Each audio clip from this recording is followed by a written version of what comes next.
નસવાડી તાલુકાના પોથલીપુરા ગામે અશ્વિન નદી ઉપર ₹8.67 કરોડના ખર્ચે નવીન બનનાર બ્રિજનું ખાતમુહૂર્ત કરવા પહોંચેલા સંખેડા ધારાસભ્ય અભયસિંહ તડવીને ગ્રામજનો ઘોડા પર બેસાડી 1 કિલોમીટર સુધી નચાવ્યા હતા। આઝાદીના વર્ષો વીતે ગામમાં પુલની સુવિધાનો અભાવ હોય વિસ્તારના લોકો હેરાન બન્યા। પોથલીપુરા ગામની વસ્તી 150 હોવા છતાં ગામ બે ભાગમાં વહેંચાયેલું હોય પુલ ન બનવાના કારણે વર્ષોથી શાળાના વિદ્યાર્થીઓ, આંગણવાડી બાળકો, ગ્રામજનો વર્ષોથી હાલાકી ભોગવતા હતા। ઉચ્ચ કક્ષાએ પુલ બનાવવા સતત રજૂઆત કરાઈ હતી। નસવાડી તાલુકા અને સંખેડા તાલુકા બંને તાલુકા હવે આ પુલ બનશે એટલે જોડાઈ જશે। અલારખા પઠાણ, છોટાઉદેપુર। આજે પોથલીપુરા ગામે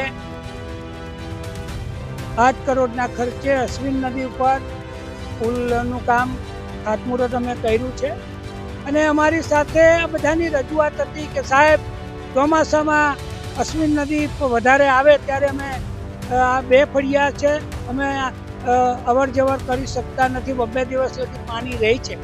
તો આનું નિવારણ માટે મેં માનનીય મુખ્યમંત્રી સાહેબને, અમારા જિલ્લા ભાજપ પ્રમુખ, અમારા તાલુકાના પ્રમુખ ભાજપ જયરાજસિંહભાઈ, જિલ્લા પંચાયતના સભ્યો, આગેવાનો સાથે કરતા અમે આ પુલ આજે મંજૂર થયો છે અને આ ખાતમુહૂર્તમાં આજે અમે બધા જ જયરાજસિંહભાઈ, જસુભાઈ, નારાયણ કાકા, અમારા નગીનભાઈ, દલસિંહભાઈ, બધા જ આગેવાનો, અનુભાઈ અહીંયા બધા જોડાયા છે અને રંગે ચંગે અહીંયા ખાતમુહૂર્ત કર્યું છે અને રંગે ચંગે પુલ બનશે ત્યારે પછી અમે લોકાર્પણ રંગે ચંગે કરવાનું ઘોડા પર બેસાડીને મને આજે પાછા લાવ્યા।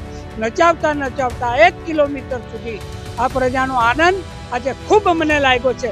ગરીબ પ્રજા છે પણ એના દિલમાં જે જગ્યા છે કે આ સરકારે કામ કર્યું અને આ ધારાસભ્યએ કામ કર્યું એટલે બધાના દિલમાં છે કે મને આ ન્યાય મળ્યો છે। આ ન્યાય આપવાનું કામ આ ભાજપની સરકારે કર્યું છે, એથી વિશેષ આનંદ ગામની અંદર આજે મને